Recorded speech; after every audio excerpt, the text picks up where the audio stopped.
Армысыздар, ары биік ағайын. Бүгінгі біздің тақырыбымыз қазақ халқының ұлттық ойындары.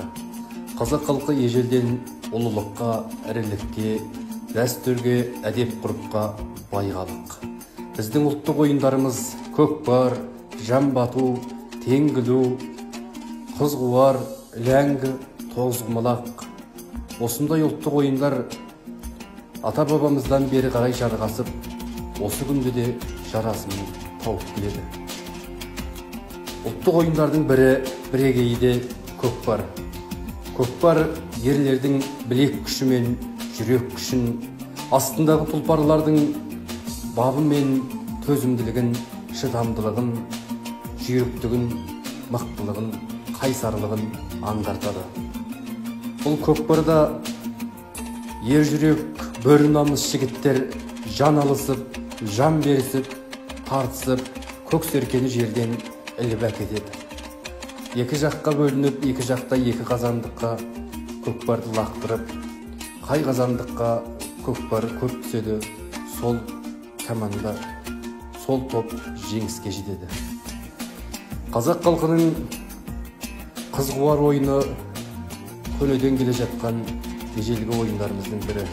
Бұл жігіттің мықтылығын, астындағы атының жүйріктігін, елпектігін, және де қыздың да төзімділігін, қазақ қыздарының да жау жүрек, ер жүрек болғандығын аңғартады. Енді бір ойынның бірі асық ату. Ежелден қазақта асығың алшысынан тұрсын деген сөз бар. Асық ату жаңағы ақыл ойды, сананы, дәлдікті, көздеуді дамытады. Тағы бір ойын ләңгі тебу. Ол аяқ жаттығулары десек қателеспейміз.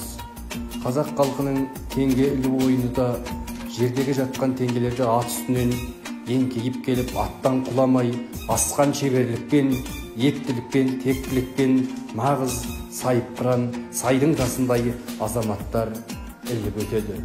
Бұл қазақ халқының ұлттық болмысы, қазақ халқының текті, аласармас биік халық екенін айқын дәлелі.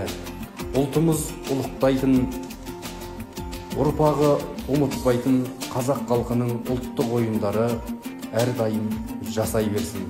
Жамбату дәстүрі де дәлдікті, құралайды көз қатқан мерген деген сөз бар. Сол сөзбен пара-пар келеді. Сондықтан қазақ халқының ойындарын ойнайықта, ойлайық, сан ғасырлы салт дәстүрімізді, ұлттық ойынымызды өлтірмейік. Назарларыңызға рахмет, аман сау болыңыздар. Күндеріңіз көңілді, еңбектеріңіз өнімді болсын.